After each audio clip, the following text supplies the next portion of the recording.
Our differences are what set us apart as humans, but is the cause of hatred amongst us. There are white people, black people, girls, boys, gay people, straight people, fat people, skinny people, rich people, poor people, people with different beliefs. But underneath, we are all the same.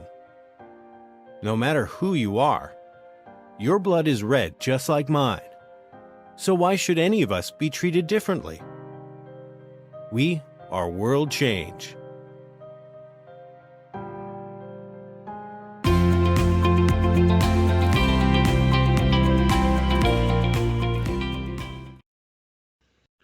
Oh, it's so good to be with you for today, folks. Welcome to Writings, Chats, and Friends. And today, joining Monica Brinkman and myself is our dear friend Yves Johnson.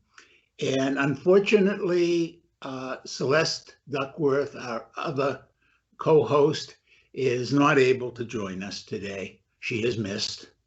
And today's topic is coming together as people, and the idea behind this was we would talk about how to bring unity to our divided world, our divided country, and divided electorate. And I thought I would start today with a quote from a prayer, really, written by a famous skeptic, Enlightenment skeptic, a guy named Voltaire, who believed in God, but not specifically the Christian God or the Jewish God or the Islamic God, but just God in the broadest deist sense. O thou God of all beings, of all worlds, and of all times, we pray that the little differences in our clothes, in our inadequate languages, in our ridiculous customs, in our imperfect laws, in our illogical opinions, in our ranks and conditions, which are so disproportionately important to us and so meaningless to you, that these small variations that distinguish those atoms that we call men, one from another, may not be signals of hatred and persecution. Amen. Little differences that divide, and of course, being that he was writing back in the 17th century, he said men rather than humans. But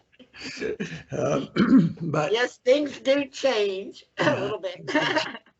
But by the way, did you know that this is the 150th anniversary of the Commune of Paris, which came about at the end of the Franco-Prussian War. And the people of Paris, the workers, were so fed up both with the inadequacy of the French government and the French military, because the Germans, the Prussians had beaten them, and that was intolerable to the French. But also with the conditions, the situation, that they created a commune. It lasted a few months. The military came in and crushed it in May. But it really was based on the universality of humans, or at least men. Women were allowed to take part, but they weren't allowed to be part of the governing board. So I have to admit that. But this idea of equality, fraternity, that it marks French history, going back to the French Revolution, and of course starts here in this country with the writings of particularly Jefferson. So let's talk a little bit about how do we bring a sense of community back to our country, to our political process. Yves, some thoughts from you, my friend. Put me on spot first. It's a big question. Oh, well, hey, look, it's a little question. Yeah, a little. I don't think that there will be this utopia because we are different. And no matter what, we can pretend that everything's perfect. We can pretend that I agree with what you say and agree with you say, but we have differences. And that's nothing wrong with having differences because I believe that actually would make humans a little bit better than some animals because we have a wide spectrum of things we like to do and we want. Problem come in when those things converge together and they differ. So then who will be the one on top? For our present situation right now, I've been a lifelong Democrat. I disagree with some things we do. I think we're going way beyond and beyond our scope, what we normally do, kind of lean on to even more the left, right, and sometimes even liberal. So you can't please anyone. I use my wife as an example. We're together quite often. We do a lot of things together, but I don't agree with her all the time either. So if I can't be without strife with the person I love the most, it'd be difficult to do with other people. So what's the realities we can do? And you're also, both of you guys know that I have actually started this little Facebook group so we can talk about some of the differences and then find out where you're coming from or where I'm coming from. Just for the sake of argument, Monica is a Republican, you are a Democrat, and I'm a Libertarian. All of us are good people, but we look at the same. But I'm not a Republican. That's That's just an example. Yeah, okay, let's reverse it. I'll play the Republican. But no, I know what you're saying. Same issue and looking from 3 different vantage points. One doesn't say we have to be the right one, but collectively we can get the right answer or close to it right as possible. The problem is we cannot discuss it without start fighting. How do we do that? I think that group is a good first step forward, although it's not going the way I anticipated. I wanted us to talk about the hard subjects, and then from there, how can we glean from it? Because what I wanted to happen is we can synthesize all the variety of thought processes and say, well, okay, I may have learned something now. Now I'm gonna go back to my community and say, you know what? I'm gonna use Monica. Monica and I, we've been friends since we were 12. I can go back to her and say, we actually were wrong with something, or have you even considered this? But we can't get to that point right now because everyone want to stand on their own self-righteousness. Mm-hmm. Well, I think part of it is what is wrong with someone having a different opinion. Right. I'm not going to tell you how to think or Ken how to think, because if you thought a different way than I, but then just because I'm your friend said, oh, no, I agree with you, you'd be lying to yourself. Mm-hmm. And I don't think people want that. I think they do. I think people like this stovepipe we're in right now. Everyone afraid to say things to offend someone else. I'll use an example. This happens. Some recent happened. There's a heavyset woman. Heavyset means she was overweight. We can change that to husky. You can change it to big bone. She was overweight. Period. I don't care how you look at it. From a perspective of a doctor, you say this person overweight. People would make comments about her, but they were saying, "Oh, she's beautiful. This is this." I said, "Okay," but that guy. Well, pointing over to the guy now. That guy. They call him a slob. What's the difference? Because for our construct we're in right now, our social construct, we always say the positive thing about the female, but we can joke on the guy. So really, if that's how we do things, then you're really not being honest and upright. One other point, I look at our friends on Facebook or stories. All the things they said evil about President Trump and how he was, but then you look at their pages, they're saying some of the exact same thing. So it's okay I can do something, but if you do it, another story. So I think we need to have an honest and candid conversation. And that's what I was talking about in that group, not groupthink. Groupthink gets us nowhere. It gets us in the wrong direction. Why is this way right here? So I'm gonna tell you why I don't like, pick a subject, any subject we're on right now. The Republicans. And I'm saying I don't like Republicans or Democrats. Use that example, right?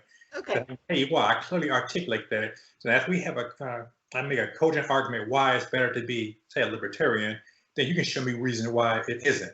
Or use the N-word. That's why we selected N-word at the beginning, because I thought it's more controversial and you can get a wide spectrum. But you wind up getting what? Go back to our little corners because we don't want to offend. But we have to do something.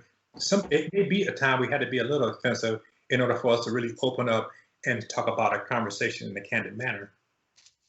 Um, yeah, I would agree with you about most of what you're saying. I think the use of the quote N word was a very bad point to start with, but I didn't want to. Maybe I should have said that in that group. We're talking about how, because it is something that we as a community, as a society, have kind of agreed on, that its meaning depends so much on context. Mhm. That was in fact, I did write that it was about context, who's saying it to whom and in what way. And, it's kind of like, to use a George Carlin's riff on the word fuck, is so many ways to use it, and so many contexts, and to write about it. One of the things, of course, you had to see Carlin do it live. Because all of the paralinguistics, the tone and the way he gestured, really added to that. And I think that one of the things that really we have to talk about, though that you're absolutely right, is that language matters, defining terms matter. And I would say that one of the problems that went on in this country is that a certain group of people recognized that you could use something called neuro-linguistic programming. Okay, now I'm getting very intellectual, I know. Neuro-linguistic programming has to do with using paralinguistics. Donald Trump, and before him, Sarah Palin, are both experts. From system server. Are both experts, whether knowingly, whether they've been trained or it's just instinctive to them. They are both experts at using those neurolinguistic skills. Okay, and I'll give you an example. Trump, one of the things he did was approaching people in debate. Well, even though the rules said you don't. Well, he didn't give a damn about the rules. He gave a damn about the language, all of the communication. I'm dominant. I'm stronger. He's a master of that. He's a master of presentation. He frames himself physically, even from the day he announced his candidacy, coming down that escalator at Trump Tower. I mean, he frames things very well. Then you have somebody like a Joe Biden, for example, or worse, a Hillary Clinton, who is probably one of the worst people in neuro-linguistic programming history. She may be making total sense to those of us who are parsing her words. But she comes across horrifically, which is interesting because she's married to a guy, Bill, who, can charm the birds out of the trees, to say nothing of charming all these women. I know. So what we're talking about here is how do we carry on conversation in ways that use words that we can all agree upon? Well, I think one of the things we have to do is stop putting everybody in boxes. You're a Republican, you think this way. You're a Democrat, you think this way. You're white, you feel that way. You're Black, this is how your attitude is. Every person's an individual. Okay, I couldn't agree more. And it's not true. I mean, it is true, but it's not true. Because if you really did that, then you could only know about a half dozen people in your life. I mean, I'm saying not putting them into boxes. I know, but let them speak. Absolutely. But then how many people can you actually speak to? Well, that's the problem, because right now in this country, people have preconceived ideas.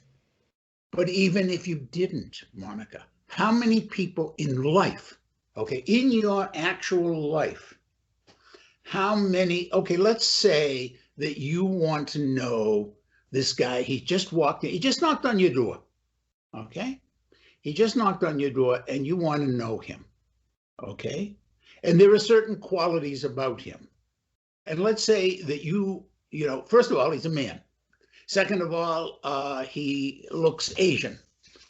Thirdly of all, he is wearing a suit and tie. And fourthly, he's carrying a Book of Mormon.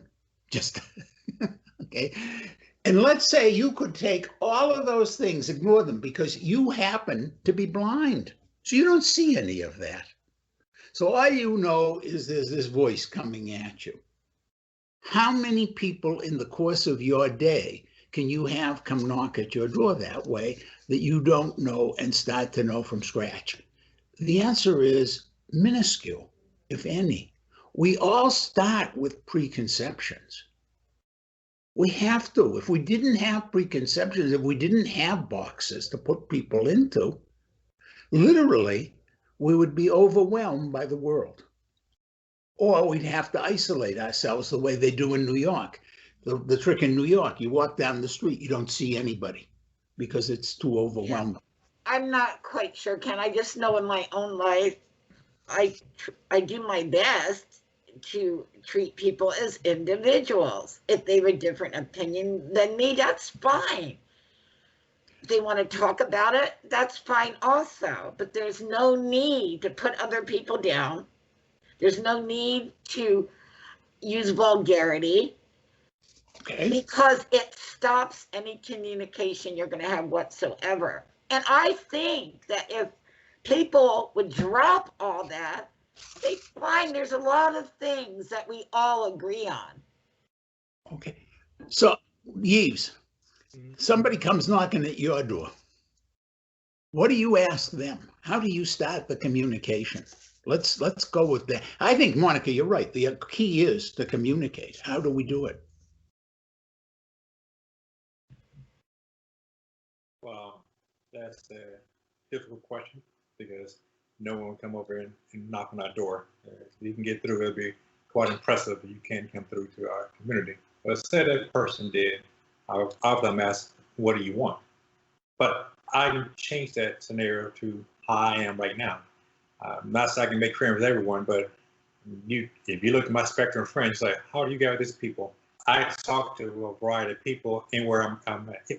I'm on the golf course trying to hit the ball, just do some putting, some chipping, and for some reason I'm going up talking to someone. Someone starts talking to me, and I say, well, this person is interested. I start talking to them. But I'm going to do a small level and go to high level. I never ask, what do you do? My wife, Jennifer, my wife's name is Jennifer. I don't know if you met her yet, Monica. She'll say, why do you never ask people what to do? I don't care. Ask you, what's your name? Are you married? Tell me about your kids. I want to know you.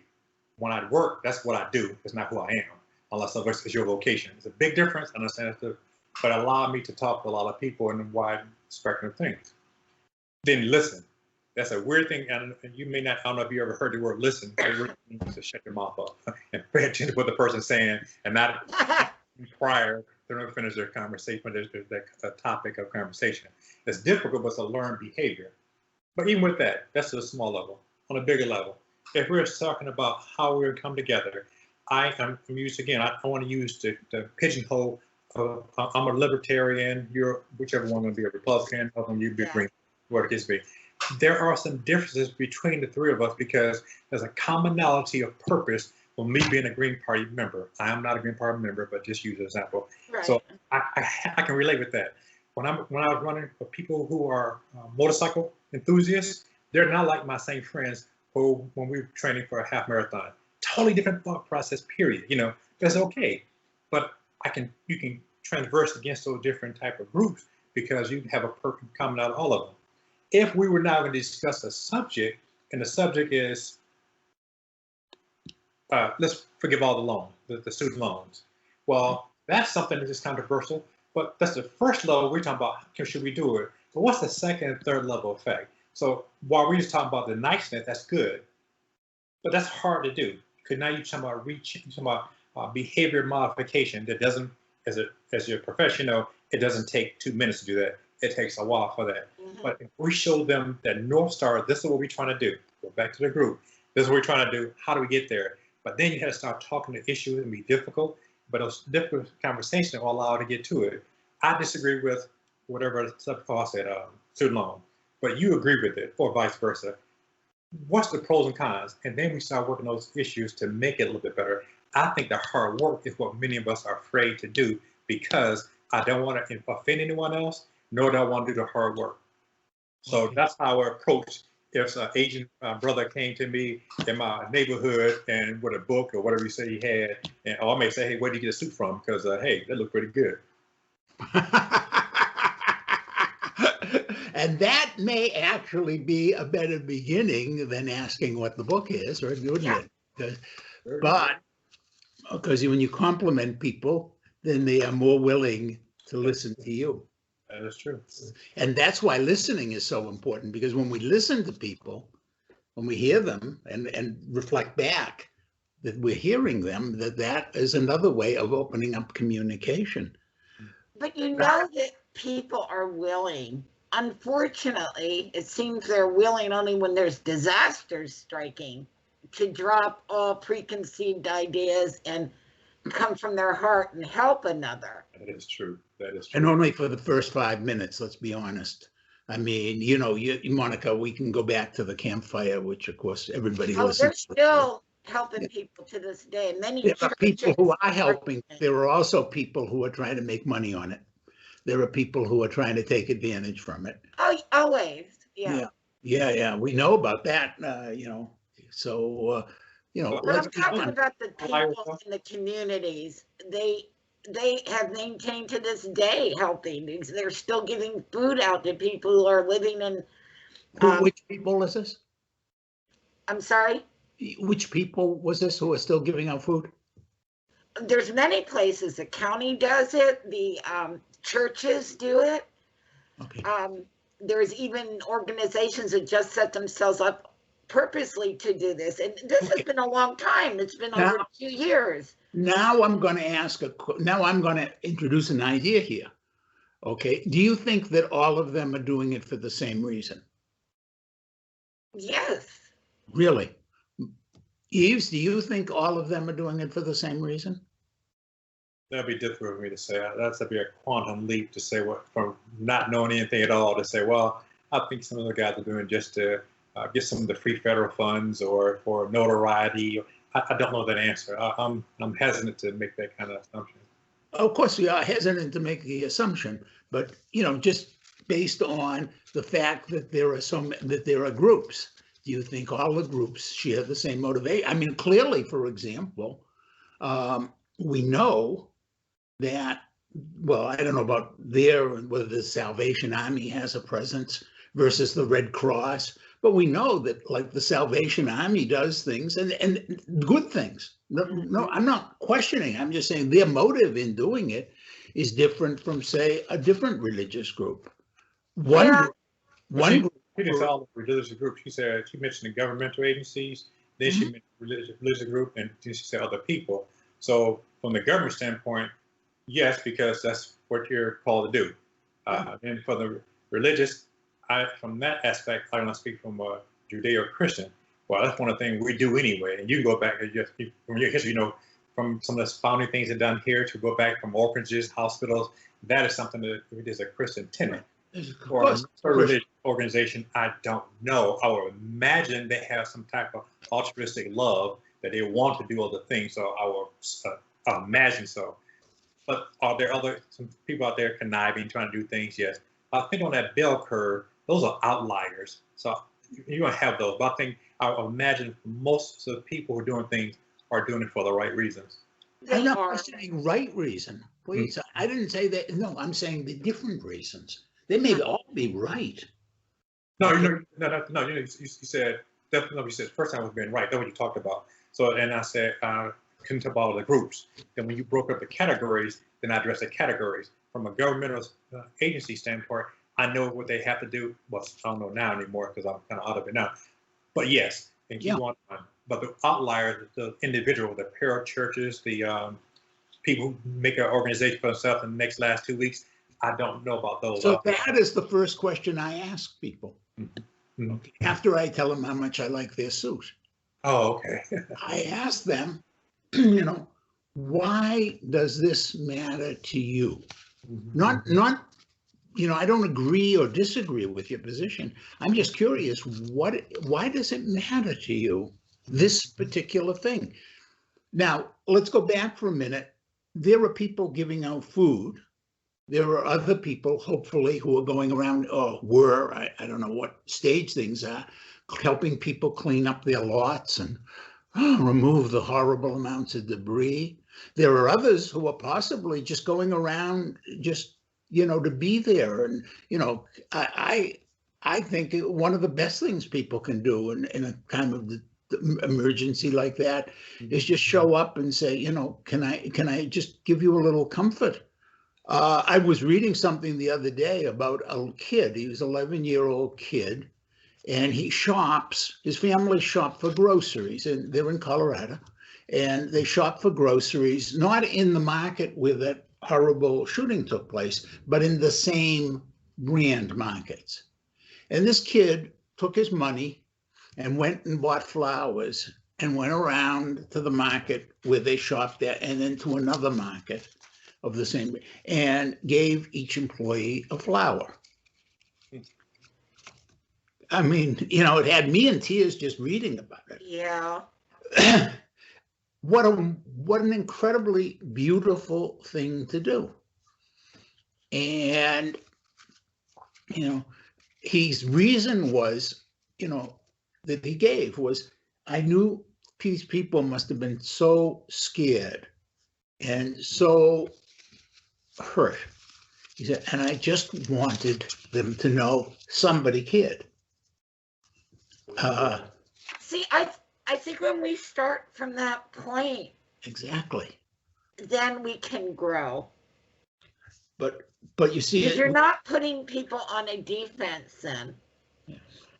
but when you ask people why, what makes it important? See, this kid came up with an answer that blew me away.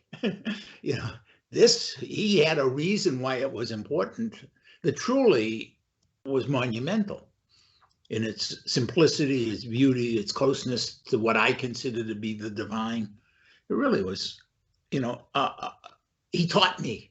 It was a teachable moment for me, reading the story and watching the video. Do you think fear plays a big part in it? Fear of what your opinion might mean, or fear of what your community might say? Does fear get in the way of our communicating? Yes. Oh, yes, I agree 100% on that, because use golf as an example again. On the 18th hole, there's one house, beautiful house right there on the lake, and they have a Trump flag. And I had never played with these guys before. We kind of got together, and they're just ripping President Trump and going on.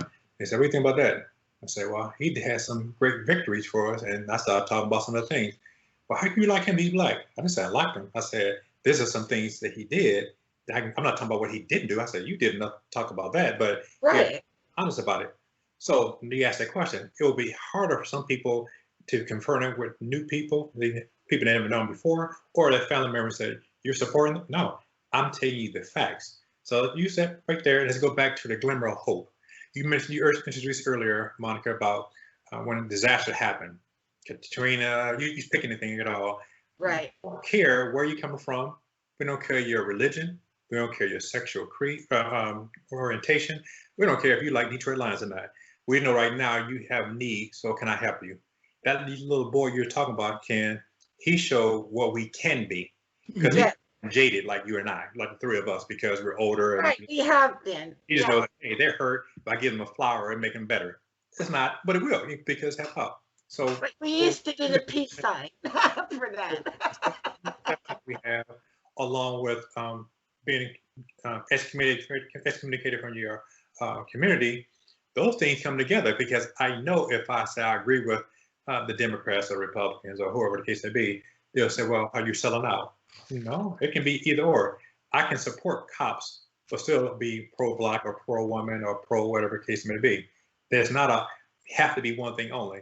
But do you have the intestinal fortitude to stand up for your thought process and your beliefs and the cold winds of conventional thought process right now?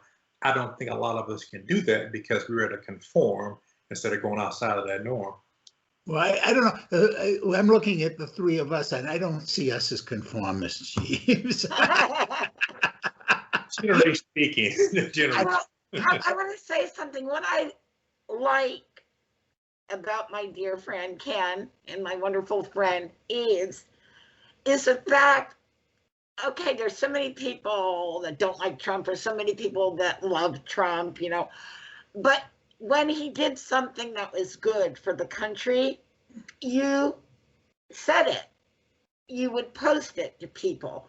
Mm-hmm. Or at least what we perceived as good, because Yves and I may not have agreed on what was good. Right. But I'm just saying there are different, that's how it should be. Mm-hmm. Mm-hmm. Because that is the truth and that is the facts. I think even doing little things like that might bring people together, because you're showing them that, hey, I'm not this box Democrat.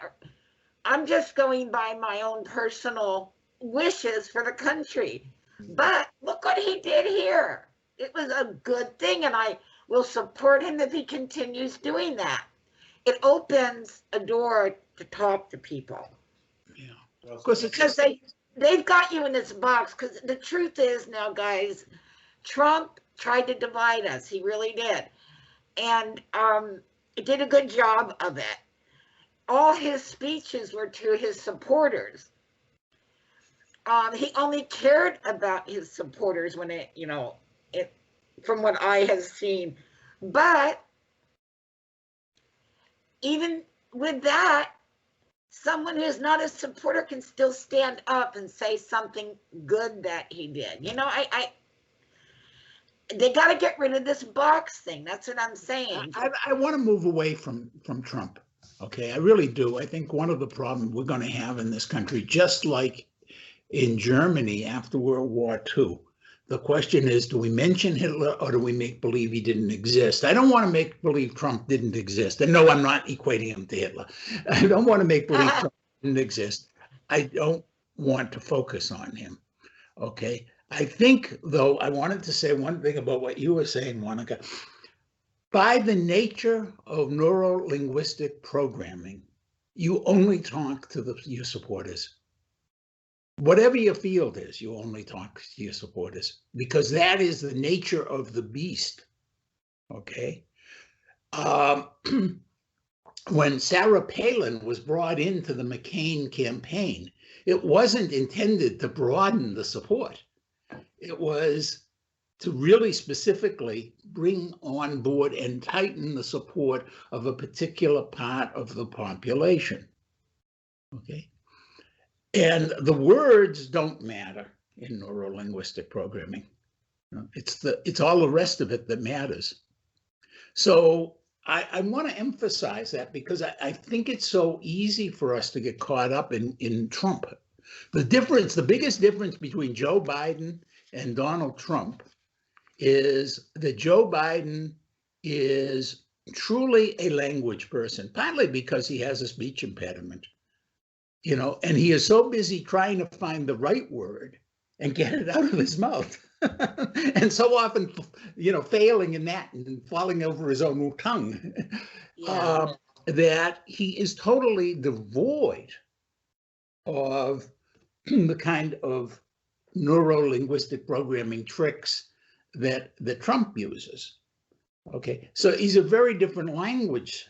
We're talking about two different language. Yeah, I see what you're saying. What I want people to start asking themselves is, what is my vested interest in what I am saying? Why does it matter to me? Okay, we've talked a lot about Facebook, and of course, all three of us are connected on Facebook, and we all belong to that small group that Yves, you mentioned.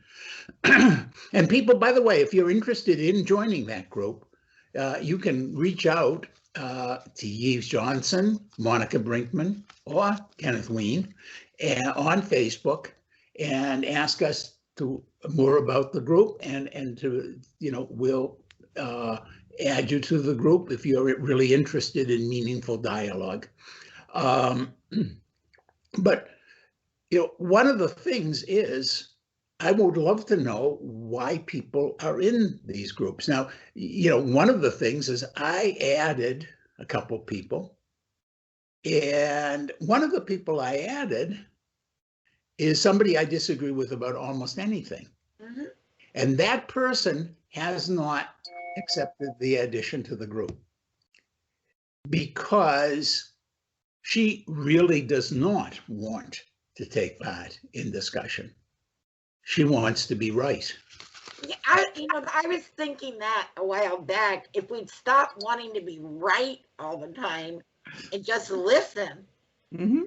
and then make informed decisions, the whole world could change. But you see, in order to do that, we have to be willing to admit that what we don't know. Now, I'm a What I don't know. I'm a bright guy. I got a PhD. I got, Ivy League graduate, blah, blah, blah, blah. And, one of the things that I learned along the way was that no matter how much you know, it's like the universe. It's forever expanding. Mm-hmm. If I know this much, then I only know that there's this much that I don't know. But as I learn more about what I do know, it just expands what I know I don't know. Ken, I'm hoping that Yves will come back again, because we can only hit on just a little bit of this. Well, Yves is one of my favorite people in the world. However, sometime, Monica, we really have to forget Yves and get Jennifer on. Jennifer is totally different. Yeah, bring Jennifer on. Human being. She is. I would love to meet her. Besides the fact that I am totally in love with her. You're in trouble, Yves. Oh, I've never made a secret. There is two things that Yves and I share great love for. One is Jennifer, and the other is barbecued beef ribs. And do not tell Jennifer I'm equating her to a beef rib. Speaking to the mic. I love your shirt, by the way. Thank you. The design, it's wonderful. Thank you.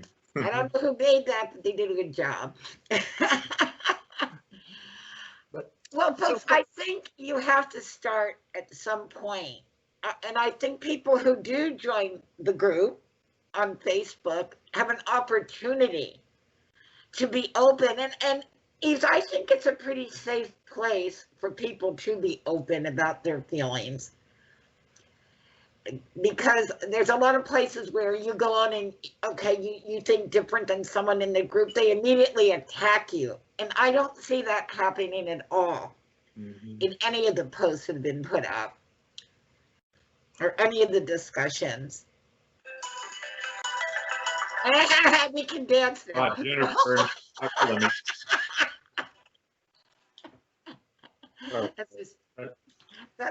just I'm on a thing on the line. Sorry about that. The group intention, and it was launched a little sooner than I anticipated, wasn't necessarily looking for safe, because I didn't want safe, because then safe means I may not say anything. We want you to say something. I want you to be a little bit offended, because if you become offended, I'm not talking about saying something offensive, not that. I want you, I don't believe that we should take the COVID test, and you do. So I want us to argue on that. Argue meaning to defend your position, that type of argument. Yeah, but there's a difference in defending your position and being outright rude, vulgar, and disrespectful. If I said not being offensive, I want you to offend. The example I gave was that because you believe in, again, I'm making something up here, so that we can find out why. And then instead of me holding to my position, I can sound like, oh, Ken's thought this right here. Now I'm looking at this. I never thought about that in that way. Well, I'm seeing 4, 5, 8, 10, 15 people saying it. And I sit back, okay, and now I can, either I can clearly articulate my position or I can't. If I can clearly articulate it, I probably have a stronger feel and understanding of it. That's a part of the goal. But then again, as we start talking about that, what is the end result, the end game? What's that Northern Star? We want at the end of this discussion that we have 4 or 5 points, and now we talk to other people. Hey, again, because I will not be in your community, I will not be in Ken's community, but you'll go back and say dot, dot, dot, dot, dot, and maybe that can do some of the changes. Opposed to us having some movie star or tennis player or some famous, so-called famous person telling us to us, you don't have any relationship with me.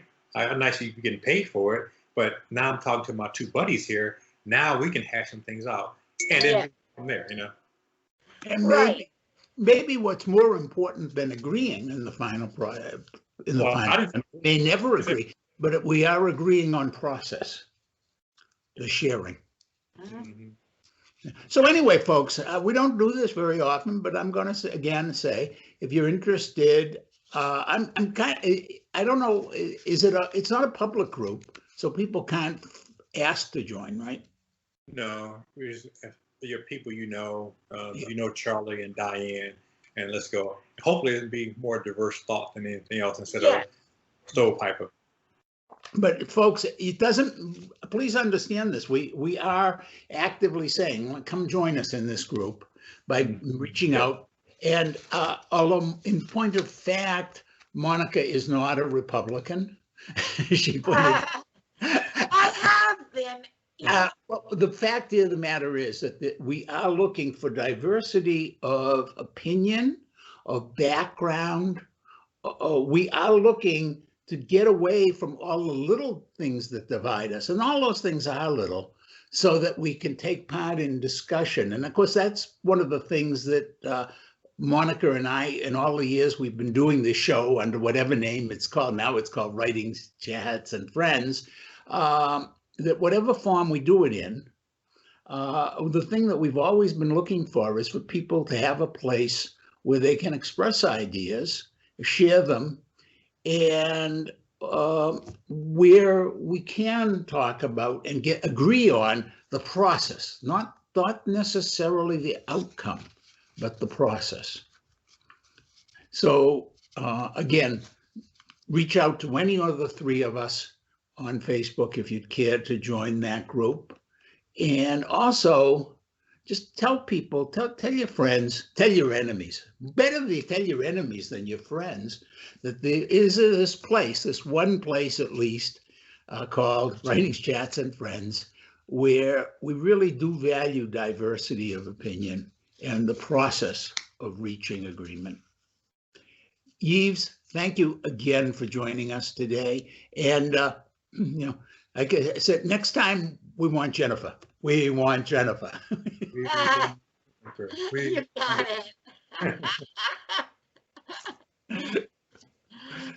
Thank you. Thank you, Yves.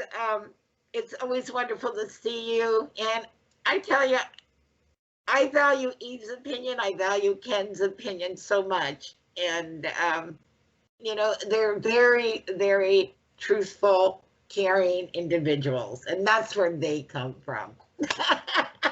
Well, you do too. Okay, with that, folks, hope you enjoyed the show, and I got a little something special for you. Here you go. That's to you guys. Bye. Bye-bye. Because all men are brothers, wherever men may be, one union shall unite us, forever proud and free.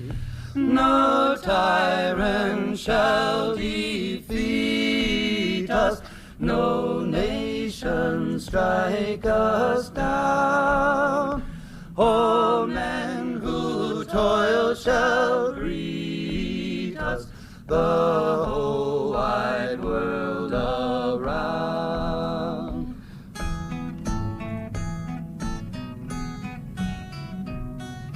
My brothers are all others, forever hand in hand, where chimes the bells of freedom, there is my native land. My brothers are all others, yellow, white, and brown. My brothers' tears are my tears, the whole wide world around. Let every voice be thunder, let every heart be strong, until